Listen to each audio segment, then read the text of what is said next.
기도하고 축복합니다. 우리는 이번 한 달 동안 소문보다 더 좋은 성도라는 주제로 말씀을 나누고 있습니다.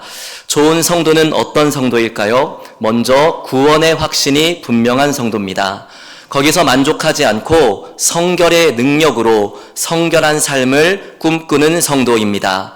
더 나아가서 신유의 능력을 통해 세임을 얻어 주의 일에 힘쓰는 성도입니다. 오늘은 마지막 시간으로 소문보다 더 좋은 성도는 재림을 기다리는 성도여야 한다, 이런 말씀을 나누려고 합니다. 우리 주변에 따뜻하고 감동적인 사연을 엮어서 집필한 마침 그 위로가 필요했어요 라는 제목의 책이 있습니다. 여기에는 참 많은 감동적인 사연들이 소개되고 있는데요, 그 중에 하나를 말씀을 드리려고 합니다.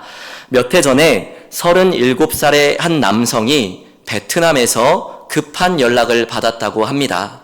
여동생이 다낭을 여행하는 중에 댕기열에 걸려서 아프다는 소식이었습니다. 지금 건강이 좋지 않으니까 빨리 와서 동생을 데리고 가라는 그런 연락이었던 거죠. 그래서 서둘러서 비행기를 타고 동생을 만나러 갔습니다. 그런데 가서 보니까 이 상황이 보통 심각한 게 아니에요. 이 낯선 땅에서 낯선 질병이 남매에게 허락해준 시간이요, 이틀이 채 되지 않았다고 합니다. 결국 이 여동생이 거기서 끝내는 숨을 거두고 말았거든요. 동생을 데리고 가려고 왔다가 이 객지에서 장례를 치러야 되는 이 오빠의 마음이 어떠했겠습니까? 현지 영사관과 베트남 한인교회의 도움을 받아서 간신히 화장을 마쳤다고 합니다. 그리고 유골함을 품고 귀국길에 올랐던 거죠. 그런데 이 유골함을 가지고 공항을 통과하는 이 과정이요, 이게 너무 힘들고 또 불쾌한 일들의 연속인 겁니다. 한 번은 이 유골함을 보안 검색대에 올려놓았는데 이 현지 직원들이요, 무슨 신기한 물건을 보는 것처럼 우르르 몰려와가지고 구경하면서 너무나 무례한 이 말과 행동들을 하는 겁니다. 안 그래도 가슴이 찢어질 것 같은데 그런 일까지 겪으니까 어땠겠어요? 너무 막 화가 나는 거죠. 또 이 시신의 방부 처리를 했다는 확인서를 제출을 했는데 이 담당 직원이요, 무슨 벌레라도 만지는 것처럼 이렇게 손가락으로 겨우 들고서 너무 무례한 모습을 보이는 겁니다. 막 화가 머리끝까지 나가지고 이걸 그냥 어떻게 해야 되나 싶다가도 연로한 부모님이 동생의 유골을 기다리고 있는데 내가 참아야지, 그냥 눈물을 삼키면서 간신히 통과를 한 거예요. 탑승구 앞에 도착해서 유골함을 안고 기다리고 있는데 항공사 직원이 다가와서 이야기를 하는 겁니다. 동생분과 함께 가시죠. 먼저 체크인 하실 수 있도록 도와드리겠습니다. 그래서 그 직원을 따라서 탑승구를 지났더니요, 또 다른 직원이 와서 이야기를 하는 거예요. 제가 모든 승무원들에게 잘 이야기해 두었습니다. 불편한 점이 있으면 언제든지 말씀해 주시고요. 그러면서 한마디를 덧붙이더랍니다. 동생분의 마지막 비행을 저희가 함께 할 수 있어서 매우 영광입니다. 그 말을 딱 듣는데요, 이 검색대를 통과할 때 겪었던 그 설움, 그리고 동생을 잃은 그 이국 땅에서의 아픔과 긴장, 그런 마음들이요, 그냥 한 번에 풀리면서 왈칵 눈물이 쏟아지더랍니다. 이분이 이런 고백을 해요. 그 직원분이 아니었다면 저는 비행기에서 줄곧 유골을 갖고 돌아간다는 생각만 했을 겁니다. 그런데 그분의 따뜻한 말 한마디 덕분에 나는 지금 동생과 함께 돌아가고 있는 거야, 이렇게 생각할 수 있었습니다. 감정에 큰 흔들림 없이 여정을 마치고 부모님 품에 동생을 안겨드렸습니다. 누군가가 건넨 따뜻한 위로 한마디가요, 타국에서 가족을 잃은 그 비통함과 그 서러움 때문에 무너져가던 한 사람의 마음을 굳게 붙들어 주었다는 겁니다. 이해할 수 없는 슬픔을 겪은 사람이 이 사연 속의 오빠만은 아닐 겁니다. 우리 삶에는요, 예고 없이 찾아오는 일들이 있고요, 설명할 수 없는 사건들이 참 많습니다. 어느 날 질병이 갑자기 찾아오고 사고가 찾아오고 심지어는 죽음과 이별이 찾아오는데요, 이거 아무리 생각하고 따져봐도 이 선하게 산 사람, 악하게 산 사람을 별로 가리는 것 같지가 않아요. 이거 무차별적인 게 아닌가 그런 생각이 들 만큼 이 사건과 사고가 우리 삶에 끼어들 때가 참 많습니다. 우리는 그런 순간마다 묻게 되죠. 하나님, 왜 이런 일이 일어나는 겁니까? 오늘 본문에 나오는 데살로니가 교회의 성도들도 마찬가지였습니다. 이 데살로니가는 이 마케도니아 지방의 수도였는데요. 에게해로 나갈 수 있는 항구를 보유한 도시였습니다. 그러다 보니까 사람도 많고 무역도 번성하고 온갖 철학과 그리고 종교가 혼합되어 있는 도시였거든요. 이런 도시에 바울과 실라가 복음을 전하면서 아주 연약한 교회가 하나가 탄생을 한 겁니다. 그런데 얼마 지나지 않아서 문제가 생깁니다. 복음 전하는 걸 괘씸하게 생각했던 이 유대인들이요, 데살로니가 지역까지 바울을 쫓아온 거예요. 결국 바울이 핍박을 피해서 데살로니가를 떠나게 되거든요. 이제 막 탄생한 믿음이 약한 교회, 그런 교회와 성도들을 두고서 떠나야 되니까 이 바울이 얼마나 걱정이 많이 됐겠습니까? 자기가 사랑하는 제자 디모데를 파송해서 디모데에게 부탁을 했던 거죠. 디모데야, 내가 지금 거기에 갈 수 없으니까 네가 그 교회를 방문해서 교회의 형편이 어떤지를 좀 알아봐라. 얼마 후에 디모데가 3가지 소식을 갖고 돌아옵니다. 첫째, 다행히 교회가 아직까지 믿음에 서 있고 바울을 너무 그리워하고 있더라. 둘째는 그럼에도 교회가 이 데살로니가 사람들에게 아주 심한 핍박과 환난을 겪고 있더라.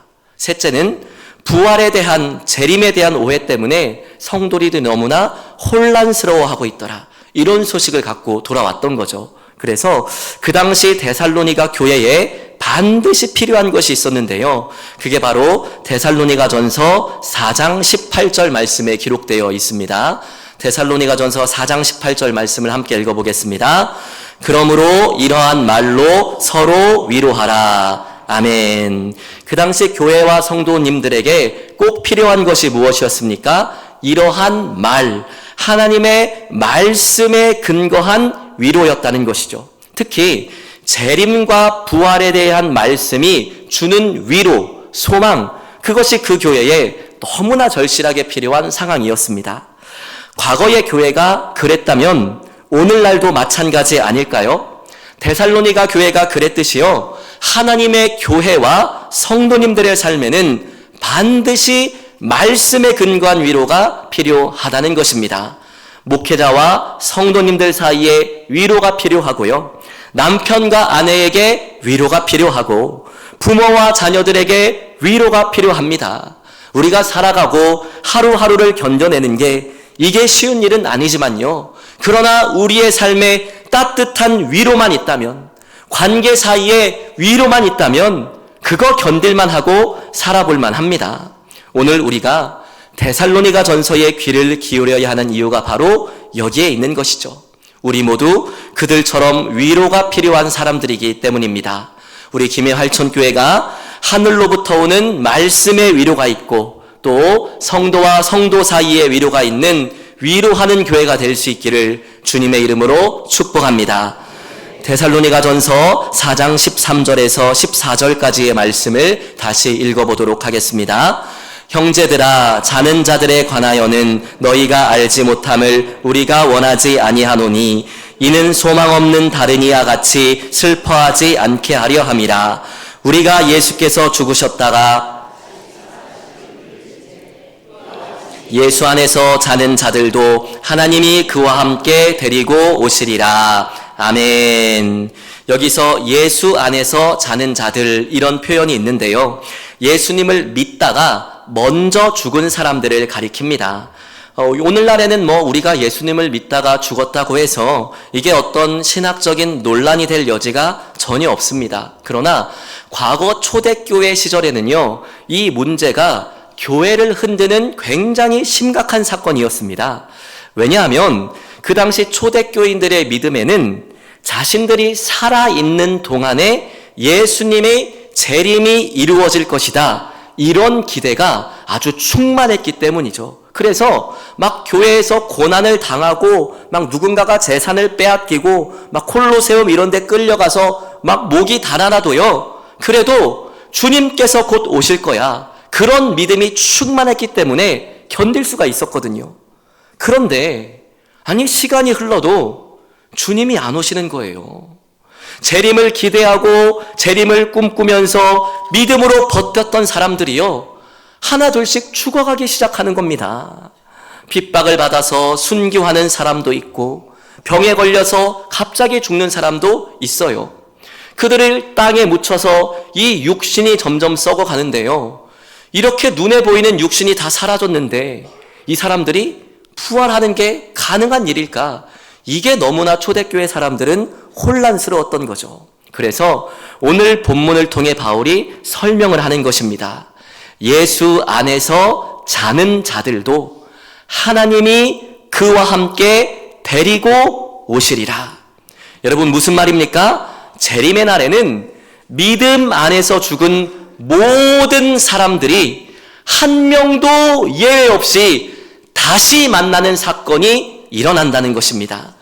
우리 주변에도요, 그리스도 안에서 먼저 죽은 분들이 많이 계십니다. 제가 다른 교회를 섬기고 있을 때 한 장로님 가정을 신방한 적이 있어요. 그 장로님에게는 이제 장성한 3남매가 있었고요. 그 중에 또 청년들이 있어서 가깝게 지냈거든요. 그런데 이 신방을 하면서 장로님의 말씀을 듣다 보니까요, 3남매가 전부가 아니었더라고요. 아주 어렸을 때 이 병으로 떠난 첫째가 있었습니다. 태어날 때부터 아픈 채로 태어났고요.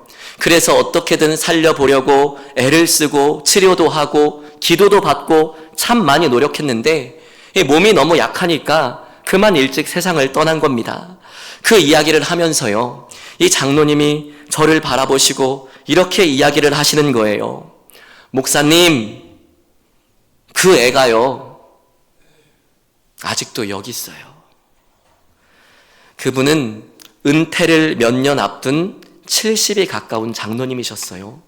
따져보면 40년, 50년에 가까운 그 긴 세월 동안요, 이 먼저 떠나보낸 이 아이를 잊지 못하고 가슴에 묻고 계시더라고요. 한편으로는 미안하기도 할 거고 한편으로는 그립기도 할 거고, 여러분 그 심정을 누가 헤아릴 수 있겠습니까? 그런데 이렇게 안타까운 이별을 경험한 사람이 어디 그 장로님 뿐이겠어요. 다시 보고 싶은 그리운 얼굴 한둘쯤 있는 사람, 그분만이 아닐 겁니다. 우리는요, 다 다시 보고 싶은 사람이 있고요, 그리운 얼굴들을 갖고 있습니다. 그런데 재림이 우리에게 위로를 주는 것은요, 그날이 바로 우리가 그토록 보고 싶어 했던, 믿음 안에서 함께 살아갔었던 그 사랑하는 사람들을 다시 만나는 날이기 때문입니다. 이런 의미에서 바울은 믿음 안에서 먼저 떠난 사람들을 죽은 자들이다 이렇게 부르지 않아요. 예수님에 대해 설명할 때는 그가 죽었다가 사셨다 이렇게 이야기하지만 성도들을 가리켜 이야기할 때는 자는 자들이라고 부릅니다. 여러분 여기서 잔다는 게 아무런 의식도 없이 그냥 부활의 날까지 무의식의 상태에서 기다리고 있다, 그런 영혼의 상태를 설명하는 말이 아니에요.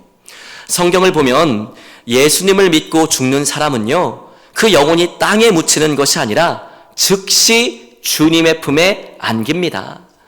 예수님께서 십자가에 매달려 계실 때요, 옆에 있었던 강도들을 기억하실 겁니다. 그때 주님께서요, 강도에게 이렇게 말씀하시지 않았어요.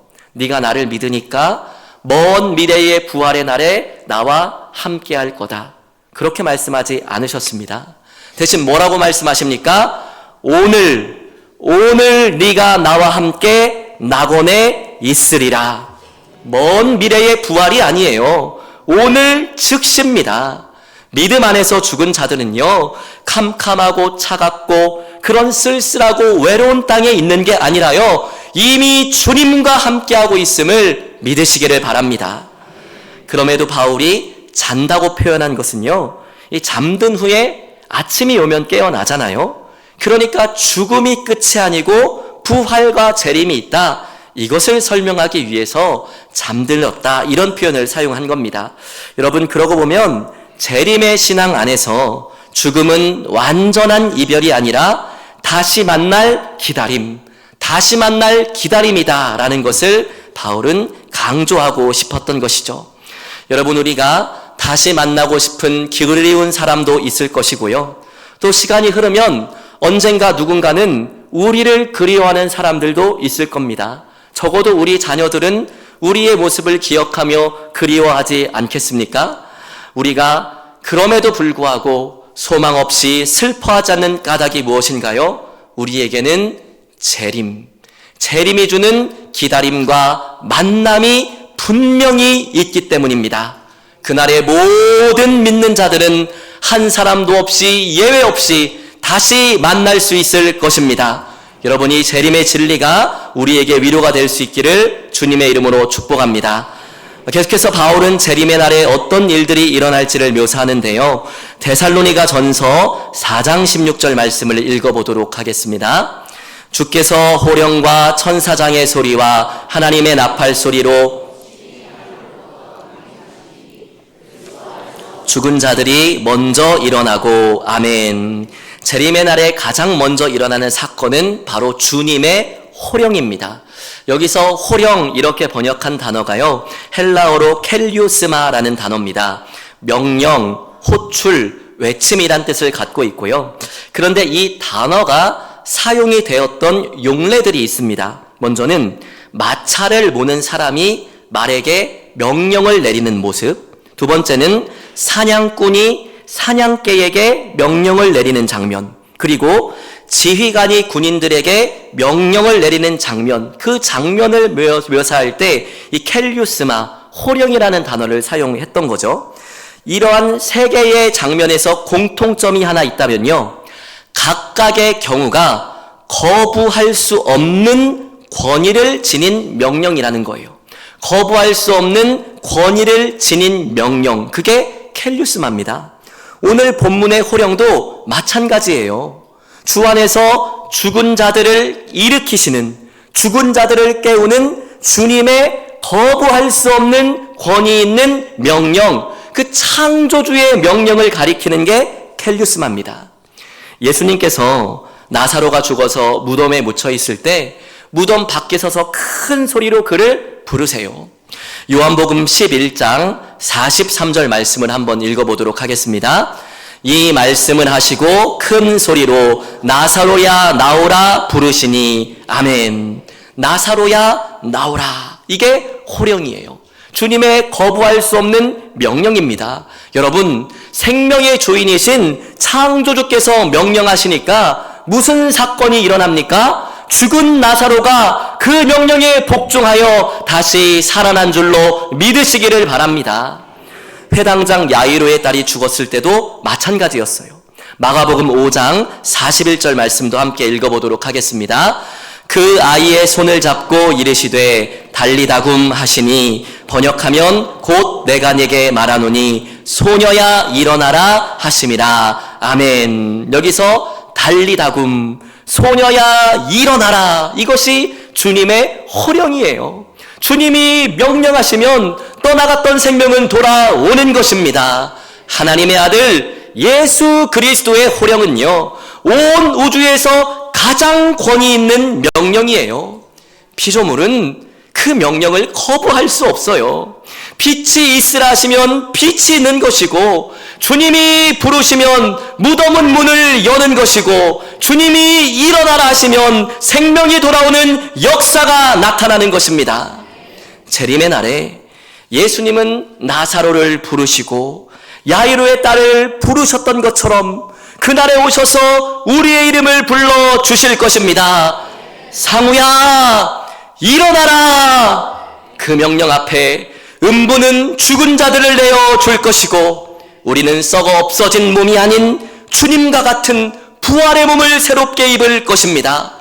여러분, 기독교의 구원은요, 영혼만 달랑 천국에 가는 것으로 끝나지 않아요.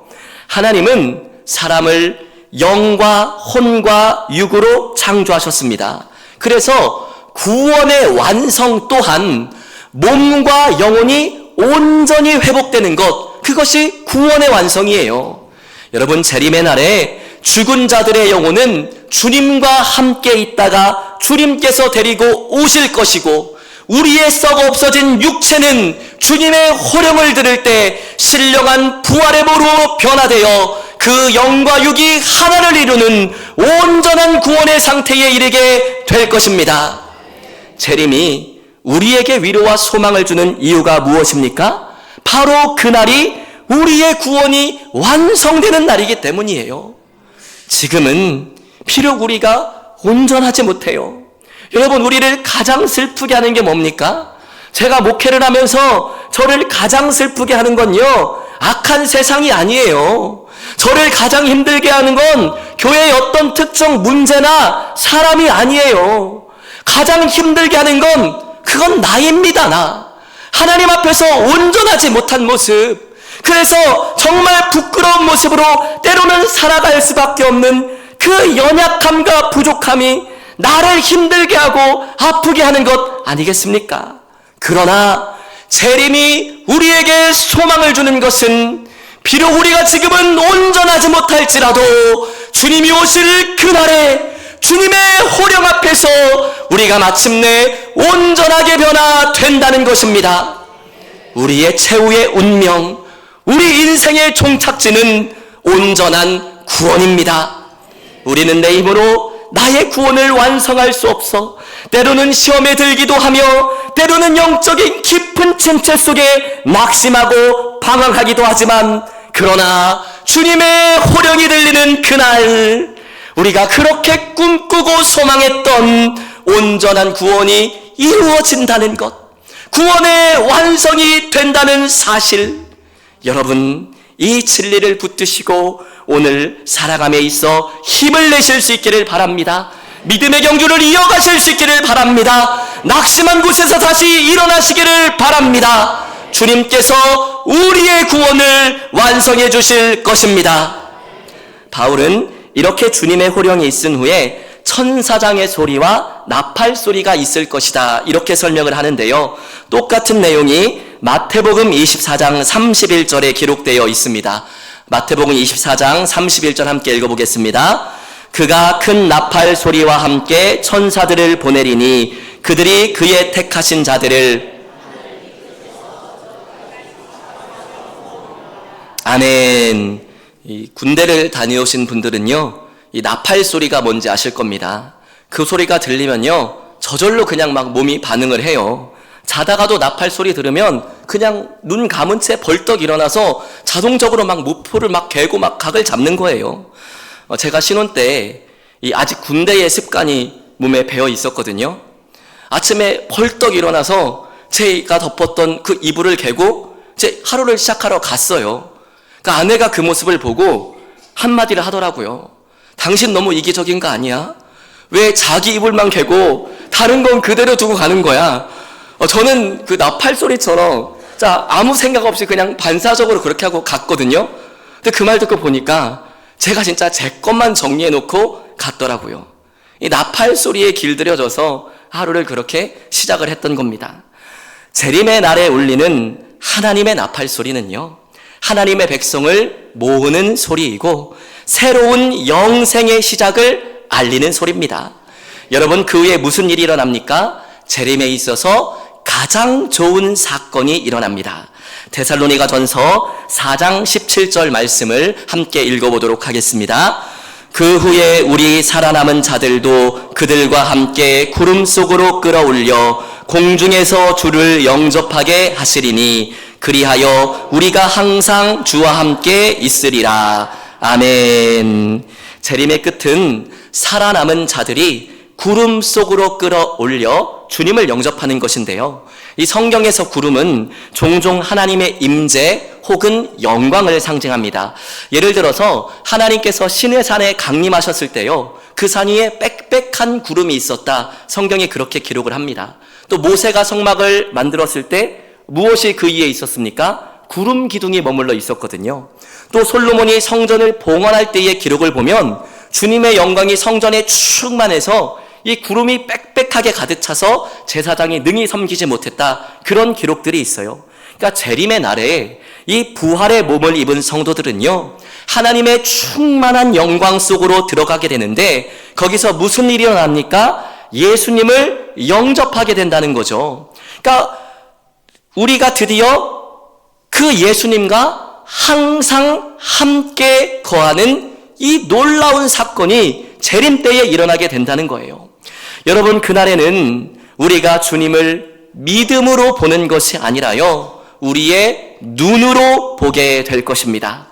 그날에는 우리가 주님을 잊고 살다가 가끔씩 기억하는 것이 아니라 그 주님과 늘 함께 할 것입니다. 그날에는 우리가 예수님을 부분적으로만 아는 것이 아니라 얼굴과 얼굴을 마주하여 보는 것처럼 우리가 주님을 온전히 알 수 있을 것입니다. 그날에는 예수님과 우리를 가로막는 모든 죄의 장벽들은 사라지고 주님과 완전한 교제를 누리며 살 수 있을 것입니다. 그날에는 그분의 사랑을, 그분의 선하심을 더 이상 흐릿하게 보지 않고 아주 선명하고 분명하게 볼 수 있을 것입니다. 사람은 오직 하나님 안에서 만족할 수 있는 영적인 존재로 창조되었습니다. 우리가 신앙생활하면서 행복하고 기쁠 때가 언제입니까? 내 심령에 주님의 임재가 있을 때입니다. 하나님과 만남을 경험할 때입니다. 그때는 세상에 무엇도 부럽지 않습니다. 주님 한 분만이면 만족한다고 찬양하고 감사하며 살아갑니다. 그런데 언제 우리가 불행합니까? 내 삶 속에 주님의 임재가 없을 때입니다. 예배에 감동도 없고 말씀도 들리지 않고 기도하면 하늘이 막힌 것 같고, 그렇게 주님과 멀어졌을 때 성도의 삶은 불행한 것이죠. 그러나 그날에는 하나님과 성도를 가로막는 장벽이 사라집니다. 우리는 주님을 온전히 볼 것입니다. 여러분, 그날의 기쁨을 상상해 보십시오. 그날에는 예수님을 아는 충만한 기쁨이 우리 인생의 모든 슬픔과 상실을 압도할 것입니다. 주님과 함께 있어 주의 곁에서 날마다 주의 영광을 보는 영원한 삶은 하루하루가 결코 지루하지 않을 것이며, 날마다 끝없이 깊어지는 기쁨과 날마다 새로워지는 영적인 환희로 충만할 것입니다. 거기서 우리는 날마다 주님의 선하심에 놀랄 것이고, 끝없이 주님의 사랑에 감탄하며 날마다 새로운 마음으로 우리의 하나님을 경배할 것입니다. 그리고 우리는 그때서야 비로소 이 세상에서는 상상할 수도 없었고 이 세상에서는 맛볼 수도 없었던 진정한 행복과 만족이 무엇인지를 알게 될 것입니다. 그 행복에 비하면 이 땅에서 누리는 부귀영화는 비교할 가치조차 없을 정도로 값싼 것에 불과할 것입니다. 이 땅에서 우리가 소유하고 누리고 얻을 수 있는 그 어떤 빛나는 것도 재림의 날에는 기억조차 나지 않을 것입니다. 하나님께서 주시는 모든 복 중에 이것보다 더 큰 복은 없습니다. 재림이 주는 가장 큰 위로는 우리가 항상 온 우주에서 가장 영광스럽고 가장 선하시고 가장 아름다우신 그 주님과 영원히 함께 있으리라는 것입니다. 요한계시록 21장 3절에서 4절 말씀을 읽어보도록 하겠습니다. 내가 들으니 보좌에서 큰 음성이 나서 이르되 보라, 하나님의 장막이 사람들과 함께 있음에 하나님이 그들과 함께 계시리니 그들은 하나님의 백성이 되고 하나님은 친히 그들과 함께 계셔서 모든 눈물을 그 눈에서 닦아주시니 다시는 사망이 없고 애통하는 것이나 곡하는 것이나 아픈 것이 다시 있지 아니하리니 처음 것들이 다 지나갔음이러라. 아멘. 여러분, 그날에 이 말씀이 우리의 현실이 될 것입니다. 말씀을 준비하면서 이 청년들과 종종 부르는 찬양 하나가 문득 떠올랐는데요. 이 찬양이 이런 가사를 갖고 있습니다. 다시 밤이 없겠고 햇빛도 쓸데없으리 하나님이 우리의 영원한 빛 되시네. 다시 눈물 없겠고 슬픔과 고통 없으리 하나님과 우리가 영원히 함께 사네. 제가 이 말씀을 준비하는데요, 이 찬양이 너무 제 마음을 울리더라고요. 여러분, 그날에는 이 찬양의 가사, 요한계시록의 이 말씀이 바로 우리의 고백이 되고 우리의 삶이 될 줄로 믿으시기를 바랍니다. 그렇다면 오늘 말씀을 어떻게 적용하며 살 수 있을까요? 첫째로, 모든 인생에는 반드시 끝이 있음을 기억하시고 재림에 소망을 두고 사시기를 바랍니다. 이 포르투갈에 해골 성당, 이런 별명이 붙은 예배당이 있습니다.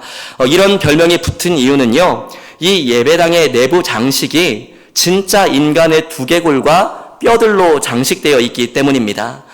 그 모습을 가만히 지켜보고 있다 보면요, 문득 이런 생각이 듭니다. 아, 나도 언젠간 이런 모습이 되겠구나. 그래서요, 이 예배당에 들어가는 입구에요, 이런 문구가 붙어 있어요. 이곳에서 우리 뼈들은 당신의 것을 기다립니다. 무슨 이야기입니까? 우리도 언젠간 거기 있는 뼈들처럼 그 모습이 될 날이 온다는 거예요. 그래서 그 입구를 들어가는 방문객들로 하여금 인생의 마지막을 돌아보게 하는 것이죠. 여러분, 우리는 피할 수 없는 일이에요. 우리는 다 그 뼈 중에 하나가 될 거고요, 우리를 기억하는 사람들도 사라질 그럴 날이 올 겁니다. 그런데 그럼에도 불구하고 우리가 절망하지 않고 소망을 가질 수 있는 이유가 무엇입니까? 죽음은 끝이 아니요 재림이 있기 때문입니다. 재림의 날은 반드시 옵니다. 거기 우리의 희망이 있는 거예요. 여러분, 그날에 가치 있는 일들만이 영원히 가치가 있는 일들이에요. 그러므로 이 땅에서 너무 많은 것들을 손에 쥐려고 하다가 재림을 잊어버릴 정도로 살지는 마십시오.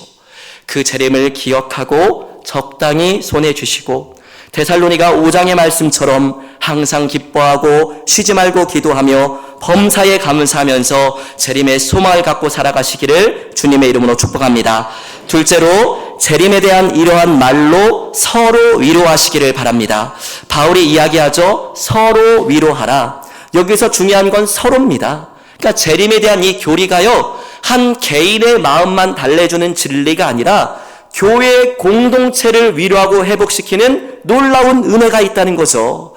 그래서 교회 공동체 안에서 여러분, 낙심하신 분들이 있지 않습니까? 절망한 분들이 있지 않습니까? 여러분, 그런 분들 함께 모이셔서 마음을 나누시고 또 재림의 소망을 공유하면서 서로 위로하시고 붙들어 주실 수 있기를 바랍니다.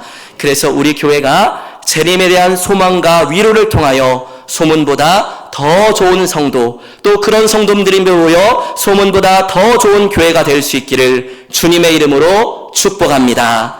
아멘.